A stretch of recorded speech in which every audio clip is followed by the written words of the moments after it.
So hello and welcome to psycho. इस video में हम वंदरोगा के लिए महत्वपूर्ण प्रश्नों का अध्ययन करेंगे। ये सभी प्रश्न एक्स्ट्रा फैक्ट के साथ कवर किए गए हैं। ये सभी प्रश्न विभिन्न एग्जामों जैसे रेलवे एसएससी में पूछे गए हैं, तो ये वंदरोगा के लिए बहुत महत्वपूर्ण हो जाते हैं। इससे पहले हम वंदरोगा के एग्ज़ाम पैटर्न की बात करें तो एग्ज़ाम में 100 क्वेश्चन आएंगे जो 9th और 10th की एनसीईआरटी पे बेस्ड होंगे। एग्ज़ाम 2 घंटे का होगा और 100 क्वेश्चन होगा। ओके, पहला क्वेश्चन है, चेचक के वैक्सीन को सर्वप्रथम किसने तैयार किया था? तो चेचक के वैक्सीन को सबसे पहले एडवर्ड जेनर ने तैयार किया था। यदि आप 9th की एनसीईआरटी साइंस में पढ़ोगे तो इसके बारे में एक पूरा पैराग्राफ दिया है जिसमें बताया गया है कि एक गांव है जिसमें ग्वाले थे जो उनको काउपॉक्स हो जाता है। ये चिकन पॉक्स से अलग बीमारी होती है काउपॉक्स। तो एडवर्ड जेनर देखते हैं कि जिनको काउपॉक्स हुआ होता है उनको चिकन पॉक्स नहीं होता है, यानी चेचक की बीमारी नहीं होती। तो वो जो साधारण व्यक्ति होते हैं उनको ज़बरदस्ती काउपॉक्स के इंजेक्शन लगाते हैं। काउपॉक्स के इंजेक्शन लगाते तो उनके शरीर में एंटीबॉडीज़ जनरेट हो जाती है, इसकी वजह से उनको चेचक की बीमारी नहीं होती, चिकन पॉक्स नहीं होती है। तो जो काव होता है उसको लैटिन में वक्का बोलते हैं, वक्का। तो वहीं से जो वैक्सीन वर्ड निकला है वहीं से निकला है, वक्का मतलब काव और काव से वैक्सीन बना है। ओके, नेक्स्ट क्वेश्चन देखते हैं। नेक्स्ट क्वेश्चन है, लोलक की कलाविधि यानी कि जो पेंडुलम होता है उसका टाइम पीरियड इनमें से किस पे डिपेंड करता है? तो यदि आपको पता होगा कि जो टाइम पीरियड का फॉर्मूला होता है वो होता है T = 2π√L/G। यानी यहाँ से हमें दिख रहा है कि जो टाइम पीरियड है वो लंबाई के, लोलक की लंबाई के यानी टाइम पेंडुलम के जो लंबाई होता है उसके डायरेक्टली प्रोपोर्शनल है, और जी यानी ग्रेविटी एक्सेलरेशन के इनडायरेक्टली प्रोपोर्शनल है। तो ऑप्शन में देखते हैं तो लंबाई के ऊपर निर्भर करती है, ऑप्शन नंबर 20 सही है। अगला क्वेश्चन है कि निम्नलिखित में से किस विटामिन में कोबाल्ट पाया जाता है? तो विटामिन B12 का नाम ही होता है कोबालएमिन। कोबालएमिन होता है, साइनोकोबालएमिन विटामिन B12 का नाम होता है जिसमें कोबाल्ट पाया जाता है। विटामिन को मैंने बहुत अच्छे से कवर किया है, यदि आपको उस वीडियो को देखना है तो डिस्क्रिप्शन में उसका लिंक है, वहाँ से देख लीजिए। आपका एक भी क्वेश्चन नहीं छूटेगा। उसके बाद पूरा अच्छा से कवर किया गया है, उसका केमिकल नेम, कहाँ से पाया जाता है, उसकी कमी से कौन सा रोग होता है, सब कुछ उसमें बताया गया है। नेक्स्ट क्वेश्चन है, सबसे छोटा दिन कब होता है? सबसे छोटा दिन, देखिए पृथ्वी 2 हेमिस्फीयर में बटा होता है, एक नॉर्थ हेमिस्फीयर होता है, एक साउथ हेमिस्फीयर होता है। तो दोनों में अलग अलग कंडीशन होती है, वही देखते हैं। 21 जून को नॉर्थ हेमिस्फीयर में सबसे बड़ा दिन होता है और सबसे छोटी रात होती है। यदि नॉर्थ हेमिस्फीयर में सबसे बड़ा दिन है तो साउथ हेमिस्फीयर में सबसे छोटा दिन होगा। इसी प्रकार 21 जून को सबसे छोटी रात होगी, और 22 दिसंबर को जो हमारा नॉर्थ हेमिस्फीयर है उसमें सबसे छोटा दिन होगा और सबसे बड़ी रात होगी। यही पूछा गया है कि 22 दिसंबर मतलब सबसे छोटा दिन कब होगा, तो 22 दिसंबर को सबसे छोटा दिन होगा, सबसे लंबी रात होगी। और जो 21 मार्च और 23 सितंबर है इसको बोलते हैं इक्वानॉक्स, यानी इस दिन जो दिन और रात जो लेंथ है हमारी वो इक्वल होती है, दिन और रात बराबर होते हैं। ओके, तो 21 मार्च और 23 सितंबर इक्वानॉक्स यानी दिन और रात बराबर। 21 जून को जो नॉर्थ हेमिस्फीयर है उसमें सबसे बड़ा दिन होता है, सबसे छोटी रात होती है, और 22 दिसंबर को नॉर्दर्न हेमिस्फीयर में सबसे छोटा दिन और सबसे बड़ी रात होती है। H1N1 को अधिक प्रचलित रूप से जाना जाता है। H1N1 एक वायरस है जिससे क्या होता है, स्वाइन फ्लू होता है। इसका पहला केस कब दिखा था? 2009 में इसका पहला केस। तो H1N1 क्या है, एक वायरस है जिससे क्या होता है, स्वाइन फ्लू होता है। मैड काउ डिजीज़ ये एडल्ट कैटल में होता है, जो पालतू जानवर होते हैं उनमें, और इससे यदि मनुष्य उनके मीट को खाता है तो मनुष्य में भी स्प्रेड हो जाता है मैड काउ डिजीज़। ये एक ब्रेन डिसऑर्डर होता है। कॉमन फ्लू एक वायरस होता है जिसका नाम होता है इन्फ्लुएंजा वायरस। नेक्स्ट क्वेश्चन देखते हैं। नेक्स्ट क्वेश्चन, इनमें से रक्तदाब का मापन किस यंत्र द्वारा होता है? यानी ब्लड प्रेशर किससे मापते हैं? तो स्पिग्नोमैनोमीटर से ब्लड प्रेशर को मापा जाता है, स्पिग्नोमैनोमीटर से। यदि नॉर्मल व्यक्ति की बात करें कि उसका बीपी कितना होना चाहिए, तो 120/80 होना चाहिए। जो ये 120 इसको बोलते हैं सिस्टोलिक, और जो ये 80 इसको बोलते हैं डायस्टोलिक। इससे बीपी से 2 डिजीज होती है, एक होता है हाइपरटेंशन और एक होता है हाइपोटेंशन। हाइपरटेंशन और हाइपोटेंशन देखते हैं। हाइपरटेंशन में बीपी बढ़ जाता है, यानी हाई ब्लड प्रेशर को हाइपरटेंशन बोलते हैं, और हाइपोटेंशन यानी कि बीपी लो हो जाता है, उसको बोलते हैं लो ब्लड प्रेशर। और ये सिस्टोलिस और डायस्टोलिस क्या था? सिस्टोलिस मतलब जब हार्ट हमारा कॉन्ट्रैक्ट करता है उसको बोलते हैं सिस्टोलिस, और जैसे रिलैक्स होता है यानी धड़कने की आवाज़ आती है, बीट होता है, उसको बोलते हैं डायस्टोलिक। नेक्स्ट क्वेश्चन है, निकोटीन पाया जाता है। निकोटीन किस में पाया जाता है? निकोटीन तंबाकू में पाया जाता है निकोटीन। और निकोटीन क्या है? निकोटीन एक केमिकल है जिसमें क्या होता है? नाइट्रोजन पाया जाता है। इससे जब हम निकोटीन लेते हैं तो हमारी बॉडी में एड्रेनलिन रिलीज होता है जो ग्लूकोज को रिलीज करता है। पहले एड्रेनलिन जो हार्मोन है वो रिलीज होगा, उसके बाद ग्लूकोज रिलीज होता है, और बीपी क्या हो जाता है? इससे बढ़ जाता है। ठीक, फिर इससे क्या होता है? एंजाइटी हो रही होती है, मतलब घबराहट हो रही होती है, तो वो कम हो जाती है, मतलब घबराहट कम हो जाती है। ओके, और इसके साइड इफ़ेक्ट भी होते हैं, लेकिन इसके साइड इफ़ेक्ट जैसे लंग कैंसर होता है, हार्ट अटैक आता है, डायबिटीज़। अभी आपको पता चला कि जो एड्रेनलिन रिलीज़ हुआ उसके बाद क्या होता है? ग्लूकोज रिलीज़ होता है, और ग्लूकोज के अगर ज़्यादा रिलीज से क्या हो जाएगा? डायबिटीज़ हो जाएगा। इससे इनफर्टिलिटी भी होती है।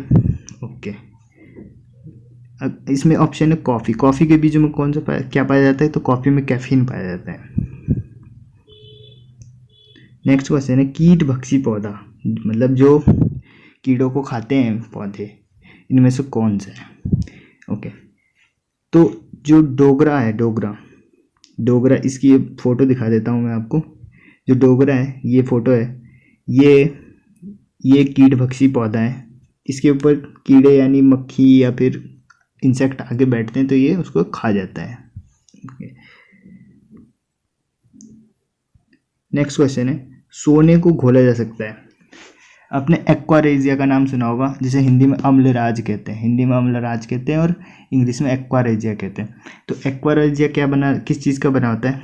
उसमें 3 तो HCl होता है, 3 HCl, ये रेशियो इंपॉर्टेंट है, ये भूल जाते हैं। 3 HCl और 1 HNO3, नाइट्रिक अम्ल, यानी 3 HCl और 1 HNO3 एसिड, इसके घोल को बोलते हैं एक्वारेजिया। इसमें सोने तक को भी घोला जा सकता है। नेक्स्ट क्वेश्चन है, पीतल कौन सी धातुओं का मिश्रण है? पीतल यानी ब्रांस किस चीज़ का बना होता है? देखिए, ये कुछ इंपॉर्टेंट अलॉय है। ब्रॉन्ज यानी कि कांस्य बना होता है कॉपर और टिन का। और जो ब्रांस यानी जो क्वेश्चन में पूछा गया पीतल, इसमें होता है कॉपर और जिंक, यानी कॉपर और जिंक से 70% कॉपर होता है, 30% जिंक होता है, उसको बोलते हैं ब्रांस यानी कि पीतल। और ब्रॉन्ज, इन दोनों में कन्फ्यूजन होता है, ब्रॉन्ज में होता है टिन। ओके, स्टील होता है, स्टील में 99% आयरन होता है और 1% कार्बन होता है। स्टेनलेस स्टील में आयरन होता है, कार्बन होता है, क्रोमियम होता है। क्रोमियम क्या करता है?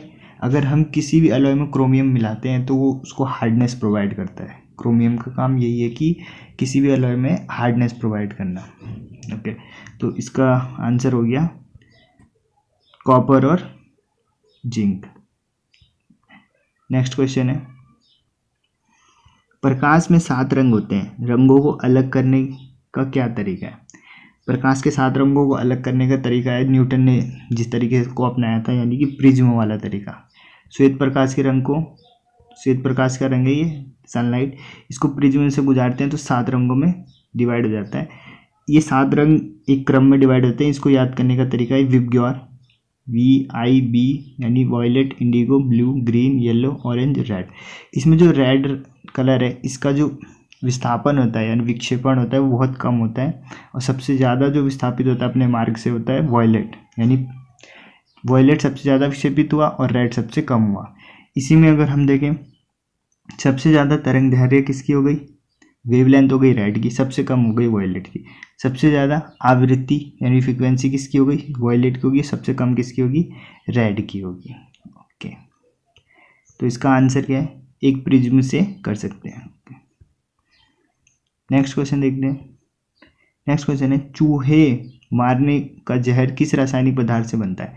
देखिए, चूहे को जिस दवा से मारते हैं उसका नाम होता है रोडेंटिसाइड, उसको रोडेंटिसाइड कहते हैं। यानी अगर ये क्वेश्चन पूछता कि चूहे मारने की दवा को क्या कहते हैं तो रोडेंटिसाइड कहते हैं, पर इसने दवा का ही नाम पूछ लिया है। तो इसमें से पोटेशियम साइनाइड है, साइनाइड तो एक जहर होता है, बहुत खतरनाक जहर। तो पोटेशियम साइनाइड एक जहर होता है, चूहे को मारने के लिए उपयोग में लाया जाता है। नेक्स्ट क्वेश्चन देखते हैं। नेक्स्ट क्वेश्चन है, जब एक पत्थर को चांद की सतह से पृथ्वी पर लाया जाता है तो क्या होगा? इसका द्रव्यमान यानी मास बदल जाएगा, इसका भार यानी वेट बदल जाएगा, परंतु द्रव्यमान नहीं। भार और द्रव्यमान बदल जाएंगे, ना द्रव्यमान और ना ही भार बदलेंगे। जो मास होता है, मास यानी कि द्रव्यमान, इसको हम कहीं पे भी ले जाएं वस्तु को, चाहे चंद्रमा पे ले जाएं, बृहस्पति पे, पृथ्वी पे, कहीं पे भी ले जाएं, वो कांस्टेंट ही रहेगा, मास कांस्टेंट रहेगा। जबकि जो वेट है, वेट जी के मान के अकॉर्डिंग चेंज होता है, क्योंकि W = mg होता है, वेट बराबर mg होता है। तो मास तो कांस्टेंट रहता है, लेकिन ग्रेविटी अलग अलग प्लैनेट का अलग अलग होता है। तो चांद का जो, चंद्रमा का जो ग्रेविटी वो अलग होता है, पृथ्वी का अलग होता है, तो इसलिए चंद्रमा पे अलग वेट होता है उसका, पृथ्वी पे अलग होता है, लेकिन जो मास होता है वो कांस्टेंट रहता है। तो ऑप्शन नंबर बी है, इसका भार बदल जाएगा परंतु द्रव्यमान नहीं। नेक्स्ट क्वेश्चन देखते हैं। आमतौर पर सुरक्षा फ्यूज लगाने के लिए प्रयोग होने वाला तार किस पदार्थ का बना होता है? तो जो तार बनाते हैं हम, फ्यूज वायर बनाते हैं, वो होता है आप टिन और लेड का होता है। वो टिन और लेड का अलॉय होता है। ये इसलिए होता है क्योंकि जो फ्यूज वायर होती है उसकी जो रेजिस्टिविटी है उसे हमने बहुत ज़्यादा बनानी होती है ताकि उसमें बहुत ज़्यादा करंट फ्लो हो सके। फ्यूज वायर की जो रेजिस्टिविटी, रेजिस्टेंस होता है, उसको हाई रखते हैं ताकि ज़्यादा करंट फ्लो कर सके वो, क्योंकि तार वो बिल्कुल पतली सी होती है, इस पतली सी तार से करंट जाना होता है, इसलिए इसकी जो रेजिस्टिविटी है, रेजिस्टेंस होता है, वो हाई रखते हैं। जबकि जो इसका मेल्टिंग पॉइंट होता है वो बहुत लो होता है। मेल्टिंग पॉइंट लो होगा, इसलिए जैसे ही ज़्यादा करंट फ्लो होगा तो ये गल के टूट जाएगी और जो हमारा सर्किट है वो ब्रेक हो जाएगा और करंट आगे फ्लो नहीं होगा। इसलिए इसका जो प्रतिरोध होता है उसको हाई रखते हैं और जो इसका गलनांक होता है यानी मेल्टिंग पॉइंट, उसको लो रखा जाता है। अगला क्वेश्चन है, वायु में कौन सी नोबेल गैस नहीं होती है? देखिए, नोबेल गैस 6 प्रकार की नोबेल गैस होती है। Neon, helium, neon, argon, krypton, xenon और रेडॉन, ये 6 होती है। जिसमें से जो आपका रेडॉन है, रेडॉन ये आपके वायुमंडल में नहीं पाया जाता है। आर्गन सबसे ज़्यादा पाया जाता है वायुमंडल में, एटमॉस्फेयर में। और जो रेडॉन है इसी को हम क्या बोलते हैं? स्ट्रेंजर गैस भी बोलते हैं। नेक्स्ट क्वेश्चन है, क्लोरोफिल में कौन सी धातु का आयन पाया जाता है? तो क्लोरोफिल में अगर हम कोई धातु देखें, कौन सा मेटल पाया जाता है, तो उसमें मैग्नीशियम पाया जाता है क्लोरोफिल में। ये क्वेश्चन बहुत बार पूछा गया है, तो याद कर लीजिए, मैग्नीशियम पाया जाता है क्लोरोफिल में। नेक्स्ट क्वेश्चन है, एस्पिरिन कहाँ से मिलता है? तो एस्पिरिन एक पेड़ से मिलता है, एक पेड़ होता है उससे मिलता है। और ये इसका उपयोग कहाँ किया जाता है? फीवर में किया जाता है। एस्पिरिन का उपयोग फीवर में किया जाता है, यानी एक पेड़ से मिलता है। इसका आंसर तो ये हो गया, एक पेड़ से मिलता है। और इसका उपयोग कहाँ किया जाता है? फीवर में किया जाता है। और जैसे हार्ट अटैक, जिन पेशेंट को हार्ट अटैक आता है तो उनके जीभ के नीचे अगर एस्पिरिन रखते तो उससे थोड़ा कुछ कंट्रोल होता है। तो हार्ट अटैक में भी इसका यूज होता है और फीवर में भी यूज होता है एस्पिरिन का। नेक्स्ट क्वेश्चन है, वायु में थोड़ी देर रखने पर किस धातु के ऊपर हरे रंग की बेसिक कार्बोनेट की परत जम जाती है? वह धातु है, ओके, हरे रंग की कार्बोनेट की परत जम रही है। हरे रंग की कार्बोनेट की परत किस पे जमती है? हरे तांबे पे जमती है, कॉपर पे। अगर काले रंग की परत जमती है तो चांदी पे जमती है, काले रंग। नेक्स्ट क्वेश्चन है, एल्कोहलिक फर्मेंटेशन का आखिरी यानी प्रोडक्ट क्या है? उसका जो लास्ट में क्या बनेगा एल्कोहलिक फर्मेंटेशन से? तो एल्कोहलिक फर्मेंटेशन में जब फर्मेंटेशन करवाते हैं तो सबसे पहले पायरुविक एसिड बनता है, 2 पायरुविक एसिड बनता है। फिर इसका आगे जब प्रोसेस होता है तो लास्ट में क्या बनता है? एथेनॉल बनता है। एथेनॉल, इथाइल अल्कोहल बोले एथेनॉल, ये लास्ट में हमारा प्रोडक्ट बनता है। तो एथाइल अल्कोहल हमारा करेक्ट आंसर हो गया। अगला क्वेश्चन है, ठोस कपूर, सॉलिड कपूर से कपूर बनाने की क्रिया को क्या कहते हैं? तो इसको कहते हैं ऊर्ध्वापातन यानी कि सब्लिमेशन। सब्लिमेशन वो प्रक्रिया होती है जिसमें एक सॉलिड डायरेक्ट क्या बन जाता है? गैस बन जाता है। इसके और एग्जांपल क्या हो गए, यानी कौन कौन से वो पदार्थ है जिनका डायरेक्ट सब्लिमेशन होता है, ठोस से सीधे गैस बन जाते हैं? तो कपूर हो गया एक, तो नेफ्थलीन हो गया, अमोनियम क्लोराइड हो गया, आयोडीन हो गया। ये ऐसे पदार्थ हैं जिनका सब्लिमेशन होता है। नेक्स्ट क्वेश्चन है, जिस तत्व के परमाणु में 2 प्रोटॉन, 2 न्यूट्रॉन और 2 इलेक्ट्रॉन हो उस तत्व की द्रव्यमान संख्या कितनी होगी? देखिए, 2 प्रोटॉन, 2 न्यूट्रॉन और 2 इलेक्ट्रॉन, ठीक, इलेक्ट्रॉन। अगर हम कोई पदार्थ x मान लेते हैं x, तो उसका जो न्यूक्लियस होता है, न्यूक्लियस में क्या क्या होता है, प्रोटॉन और न्यूट्रॉन होता है। तो उसका और वही क्या कहलाता है, परमाणुक द्रव्यमान, एटॉमिक मास वही कहलाता है। तो एटॉमिक मास कितना हो गया, 2 और 2 4, तो उसका एटॉमिक मास हो गया, और 2 इलेक्ट्रॉन है उसमें, तो इसको ऐसे लिख सकते हैं 2x4। इस टाइप का बोल रहा है कि उस तत्व की द्रव्यमान संख्या कितनी होगी। तो द्रव्यमान संख्या कितनी होगी उसकी, 4 होगी, यानी उसमें 2 प्रोटॉन। जो द्रव्यमान अभी मैंने आपको बताया कि एटॉमिक मास क्या होता है, कि न्यूट्रॉन और प्रोटॉन के योग को बोलते हैं द्रव्यमान संख्या, और जबकि एटॉमिक नंबर किसे बोलेंगे, परमाणु क्रमांक किसे बोलेंगे, तो इलेक्ट्रॉन की संख्या या फिर प्रोटॉन की संख्या को बोलेंगे परमाणु क्रमांक, यानी एटॉमिक नंबर। और प्रोटॉन की संख्या और इलेक्ट्रॉन की संख्या बराबर होती है। और परमाणु द्रव्यमान क्या होता है, जो न्यूक्लियस में, जो टोटल न्यूक्लियस, और न्यूक्लियस में होता है क्या है, प्रोटॉन और न्यूट्रॉन होता है। तो 2 प्रोटॉन है और 2 न्यूट्रॉन है, तो 4 हो गया इसका आंसर। और अगर यहीं पे इलेक्ट्रॉन पूछता तो 2 इलेक्ट्रॉन है, प्रोटॉन पूछता तो 2 प्रोटॉन है। अगला क्वेश्चन है बल गुणनफल है। तो बल का पता है फॉर्मूला क्या होता है, F = ma। ma होता है, यानी m for mass, a for acceleration. तो बल किसका गुणनफल है, मास और एक्सेलरेशन का, यानी कि द्रव्यमान और त्वरण का। ऑप्शन नंबर बी सही है हमारा। नेक्स्ट क्वेश्चन देखते हैं। नेक्स्ट क्वेश्चन है कि निम्नलिखित में किसमें ऋणात्मक आवेश होता है। देखिए, जब किसी रेडियो एक्टिव पदार्थ से 3 प्रकार की रेज निकलती है, 3 प्रकार की रेज निकलती है, अल्फा, बीटा और गामा रेज। 3 प्रकार की रेज निकलती है। जो अल्फा रेज होती है वो +2 होती है, +2 इलेक्ट्रॉन, यानी जो हीलियम का न्यूक्लियस होता है उसको भी हम अल्फा बोल सकते हैं। और जो बीटा रेज होती है वो माइनस इलेक्ट्रॉन होते हैं, यानी इस पे माइनस चार्ज होता है, इस पे पॉजिटिव चार्ज होता है। और जो गामा होता है इस पे 0 चार्ज होता है, इस पे कोई चार्ज नहीं होता है। तो किसी रेडियो एक्टिव एलिमेंट से 3 प्रकार की रेज निकलती है, अल्फा, बीटा, गामा। अल्फा होती पॉजिटिव, बीटा होती है नेगेटिव, और गामा होती है न्यूट्रल, उस पर कोई चार्ज नहीं होता। और अगर वैल्यू पूछे तो अल्फा की वैल्यू होती है 2 इलेक्ट्रॉन +2 इलेक्ट्रॉन, और बीटा की वैल्यू होती है माइनस इलेक्ट्रॉन, यानी इलेक्ट्रॉन की वैल्यू के बराबर। इस अल्फा को ही हम क्या बोलते थे, हीलियम न्यूक्लियस। हीलियम का न्यूक्लियस में भी कितने होते हैं, 2 इलेक्ट्रॉन होते हैं, इसलिए इसको अल्फा को हीलियम न्यूक्लियस भी बोल देते हैं। तो इसका आंसर क्या हो गया, किसमें ऋणात्मक आवेश होता है, तो ऋणात्मक किसमें होता है, बीटा में होता है। ऑप्शन नंबर सी सही। अगला क्वेश्चन है निम्नलिखित में कौन सा विटामिन खून के जमने में आवश्यक होता है। तो ब्लड क्लॉटिंग में कौन सा होता है, विटामिन के जो हमारा खून के जमने में आवश्यक होता है। विटामिन भी मैंने बहुत अच्छे से कवर किया।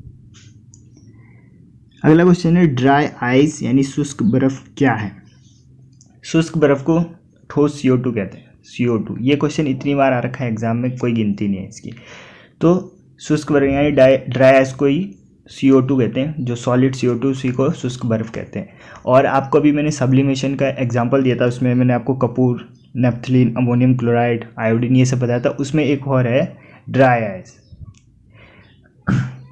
ड्राई आइस बोले या ठोस CO2 बोले, ये भी एक सब्लिमेशन का एग्जाम्पल है। इसमें भी क्या होता है, ठोस डायरेक्ट गैस में बन जाता है, यानी सॉलिड CO2 को अगर हम गर्म करेंगे तो डायरेक्ट वो CO2 बन जाएगा, गैस बन जाएगा।